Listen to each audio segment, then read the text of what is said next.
مدام ابتسام والأستاذة عبير نائر ونقيل. رمضان فرحة وخير وأمان، بس في عاداتنا حاجات مش تمام. تعالوا نصلح مننا ونعيش رمضان بالسلام. مدام ابتسام والأستاذة عبير نائر ونقيل.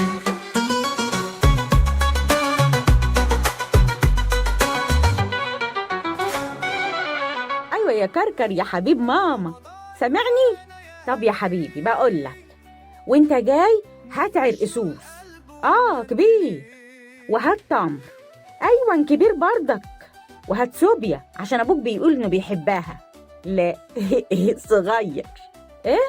أنت عايز دوم؟ طب يا حبيبي، طب هاتلك دوم كبير برضك. بص عدي بقى على السوبر ماركت وانت راجع، هتلاقي عندهم عصاير في ازايز كده. هات ازازتين ليمون نعناع. ليمون نعناع.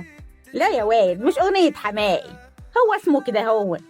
طب يا حبيبي ما تتأخرش، انا هقوم بقى انقع الخشاف واعمل عصير قمر الدين.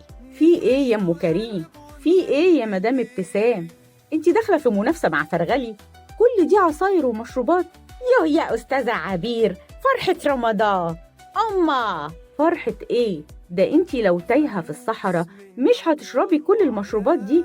وبعدين ما بلحتين 3 على الفطار ابرك وافيد من كل السكريات دي. كده اخر الشهر هيبقى في كرش رمضان مش فرحه رمضان. يا مدام ابتسام، نشتري وناكل ونشرب بالعقل. برضك معاكي حق في اللي بتقوليه، اصلا انا عطشانه، والعطش ساعات كده هو بيخلي الواحد يتصرف غلط. وصل الكلام يا مدام ابتسام؟ وصل وتمام التمام.